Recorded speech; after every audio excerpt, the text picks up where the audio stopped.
¿Sobre qué me llevó a crear un proyecto de ciudad? Digamos que salió un poco, una cosa llevó a la otra. Inicialmente comencé a hacer una reflexión acerca de qué iba a hacer con mi música, con mi colección.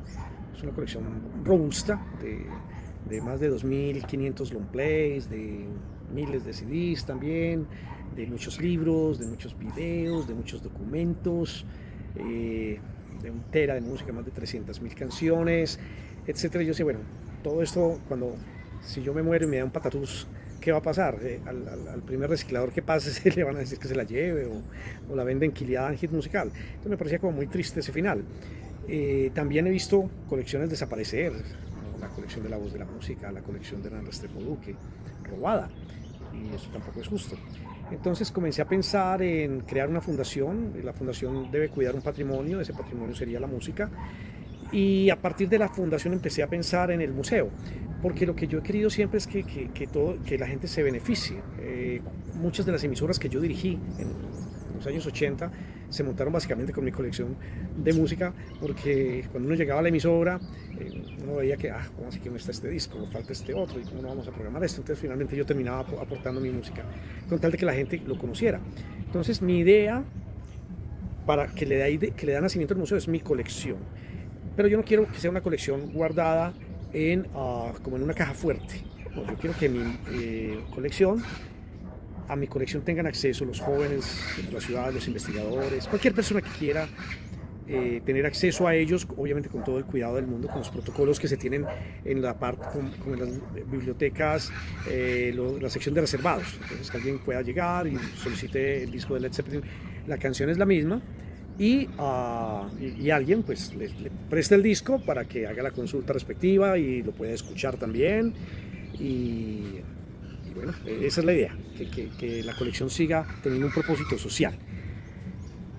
Y a partir de ahí pues se desarrolló todo el tema del museo. Entonces inicialmente el museo pues vamos a ver dónde lo instalamos y qué vamos a hacer, pero luego fuimos uniendo voluntades, y esas voluntades trajeron ideas, sueños, y proyectamos esto al infinito y más allá, y creamos lo que hoy consideramos que es un museo muy contemporáneo en su conceptualización, un museo dinámico, que quiere estar en la calle, que quiere interactuar, que quiere hablar en dos vías, que quiere innovar, que quiere descentralizar, desacartonar, y creemos que vamos por el buen camino. Pero todo esto siempre con el propósito de conservar la memoria musical de la ciudad y reconstruirla, restaurarla, porque la memoria está muy fragmentada. Y pensamos que con una metodología de comunicadores sociales, de mercadólogos, de historiadores, de musicólogos, de músicos también, podemos lograrlo, y en eso está.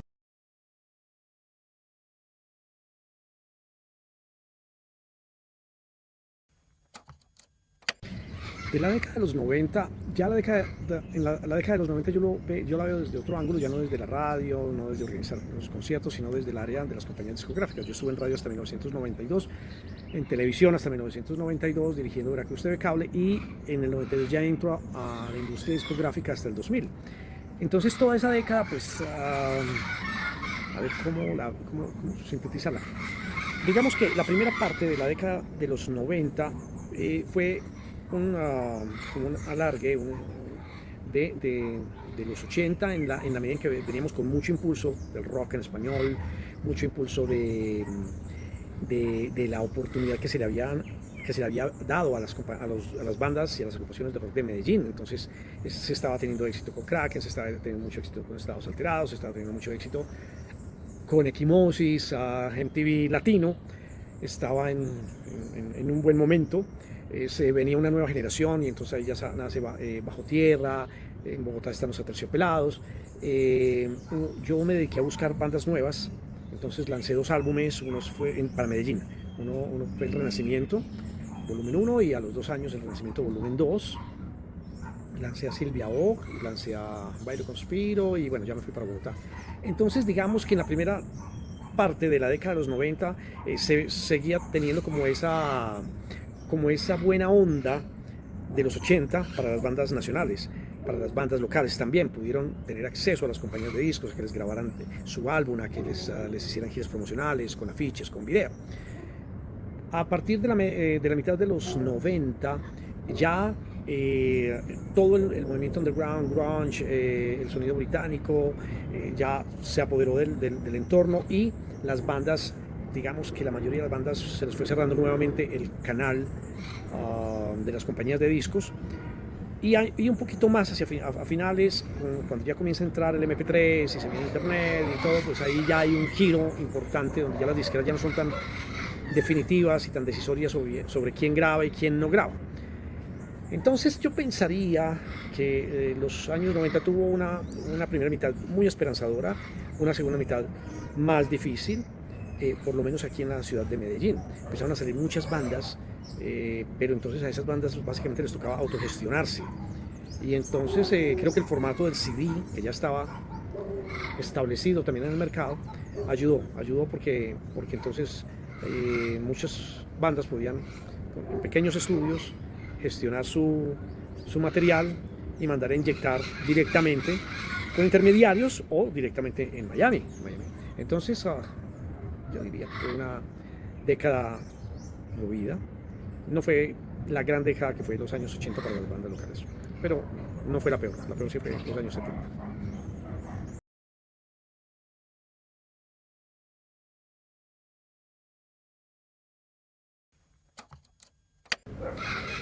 Con relación al mayor reto y a la mayor satisfacción, pues el mayor reto crear el museo.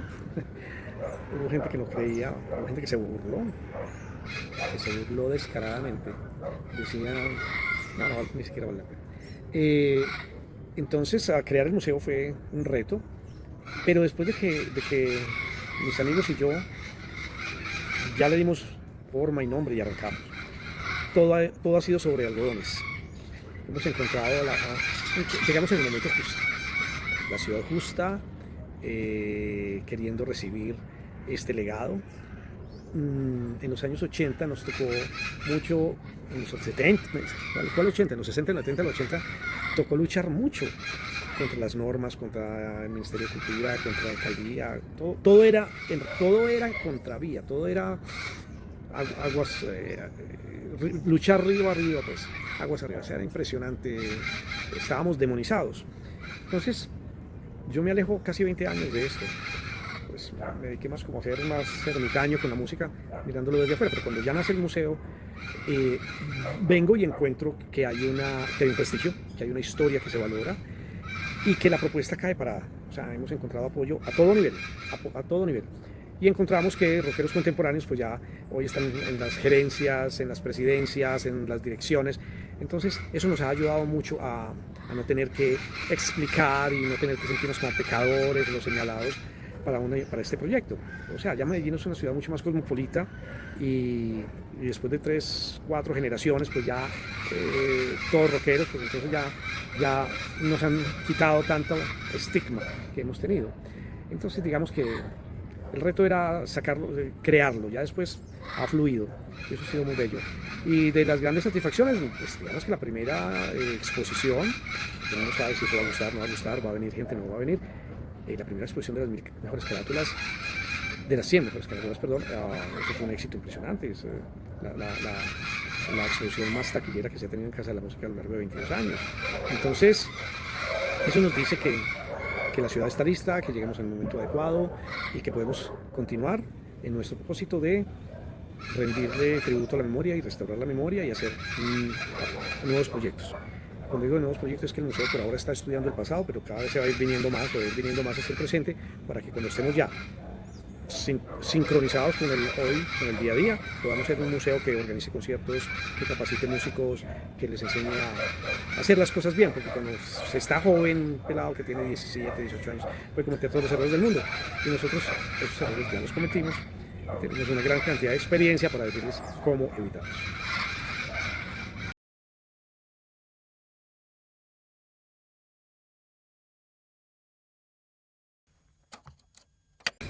Bueno, yo creo que el rock, por su naturaleza, es un gran vehículo comunicacional. Es tan amplio, tan versátil en su capacidad de fusionarse con músicas étnicas, músicas folclóricas locales, sin perder su naturaleza. Y se adapta también a las nuevas tecnologías, como la moda mira para atrás y se reinventa. Entonces, no, el rock sigue siendo un género que sirve como un canal de expresión a través de la cual cada generación va contando cómo ve la realidad y cómo siente que esa realidad impacta su interior. Entonces creo que el rock está vivito y coleando. No es el momento del fulgor del rock, pero es que si se mira para atrás, realmente aquí en Colombia el rock nunca ha sido el fulgor, ha tenido unos picos y ha tenido unos valles.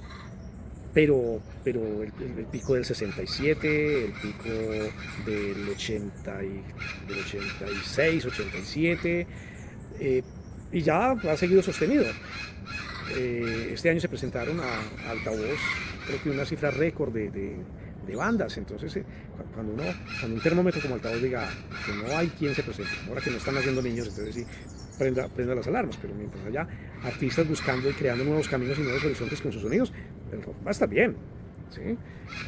Entonces nada, hay que esperar a ver cómo evoluciona. Hay otros géneros como el reggaetón que están en su cuarto de hora, perfecto, pero en su momento el rock luchó. Cuando digo luchar, no es luchar pues cuerpo a cuerpo, no, por su espacio, en su espacio, con las baladas, con la música vieja, con el porro, con la cumbia, con el chucuchuco, ¿cierto? Y no se podía comparar las ventas de estos artistas tropicales, de Fruco, de los Corraleros, de Pastor López, de los hispanos, con las ventas de los músicos de rock and roll, jamás. La única banda que ha igualado esas cifras ha sido Kraken, y fue solo con el primer álbum. Creo que Equimosis se acercó. Cuando yo estaba en Sonolux en Bogotá, el álbum de Ciudad Pacífico estaba por el orden de los 27, 28 mil unidades, o sea que tranquilamente puede haber duplicado esa cifra desde ese momento hasta hoy. Entonces, el rock nunca ha sido el género dominante. Ha tenido picos, yo diría que 2 picos, ¿cierto? De resto, tranquilito. Y así creo que continúa.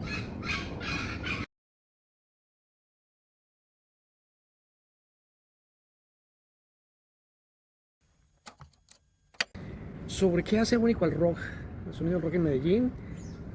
Bueno, tenemos una historia de haber sido durante los años 60, 70 y 80 la capital del rock en nuestro país. Eso en gran parte pues porque las compañías de discos estaban acá, y aquí también hubo una explosión de buena radio, lo que ayudó a que 1 más 1 fueran 3.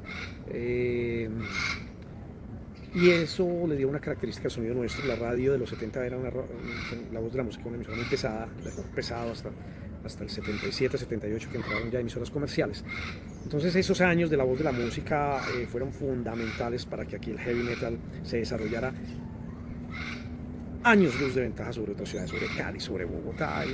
Aquí era donde se cosían las habas. Entonces, en los 80 se produce el fenómeno ya del metal medallo, y es todo el tema de la violencia, las bandas de la periferia, y eso que bandas entre comillas, yo a veces les llamo los luthier, porque ellos mismos hacían sus instrumentos, que eran estas bandas, estos artistas marginales que no sabían de música pero querían expresarse. Encontraron un sonido propio, unas armonías propias, un ritmo propio, unas letras únicas que hablaban de todo ese abandono estatal, de toda esa vida sin fe. Y paralelo se está creando otro sonido, que es el que viene desde el punk, que es más contestatario, más social, donde igual también hay mucha ira, mucha rabia, y también hacen sus propios instrumentos, pero tienen al punk como bandera, y se crea el punk medallo y el metal medallo, y esto hace que Medellín ya tenga unos sonidos propios que no son imitación, que no son el plagio o el querer ser como, no, identidades muy propias. Entonces, cuando se produce la batalla de las bandas en el 95, todos estos artistas marginales tienen la oportunidad de montarse a un escenario con muy buen sonido, con todas las especificaciones técnicas de seguridad, etcétera, en un gran auditorio, y aprenden. O sea, lo viven, lo disfrutan, se la juegan y lo aprenden. Y a partir de ahí comienzan el do it yourself. O sea, ellos, la batalla de bandas terminó como terminó, pero también sirvió como una especie de turbo para que ellos no se detuvieran, sino que siguieran haciendo música, pero ya con unas nuevas visiones, ¿sí? Entonces se proponen grabar ya no cassettes, sino discos, y luego serán CDs, rebuscárselo, ¿cierto? Entonces yo creo que ahí se produce un sonido muy propio. Hay otras grandes bandas, o sea, que tampoco se van a demeritar y todo lo contrario, abrieron caminos y crearon unos sonidos también muy locales. El sonido de Kraken en su momento no lo tenía nadie, el sonido de Carbure. Estados Alterados pues siempre será comparado con Depeche Mode, pero hubo un momento donde también encontraron su cuerda, ¿sí? Entonces Medellín, Medellín con toda esa tradición, son 60, 70 años ya de rock and roll, pues tiene un acervo muy importante, tiene de dónde pegarse, tiene de dónde mirar hacia atrás, y eso es lo que precisamente da la oportunidad de que nazca un museo, ¿cierto? Para poder cohesionar esa historia. Entonces yo creo que hay un poco de lo que se da en Medellín para que tenga unos sonidos muy propios, que es una mezcla de radio, las compañías de discos están acá, hay empresarios visionarios como Carolo, en los años 80 estuvo Raúl Velázquez con JG, estuve yo, que nos la jugamos durísimo. Y éramos underground y nos gustaba ser contestatarios y desafiar lo establecido. En otras ciudades eran más unos empresarios un poco más pegados del dinero, no tanto de la causa, ¿sí? Y yo creo que eso también marca una diferencia. Aquí se hizo muy buena prensa, aquí se escribió en periódicos de amplia circulación antes que en Bogotá, antes que en Cali, columnas semanales, no artículos por ahí sueltos, sino columnas semanales. Aquí se hizo una radio más innovadora, más juvenil, antes que en Bogotá, antes que en Cali. Entonces, toda esa amalgama, más una ciudad industrial, ¿cierto? Que también genera unas como conciencias un poco sombrías que son muy características del rock de finales de los años 70, también le darán gran parte del color a nuestro rock.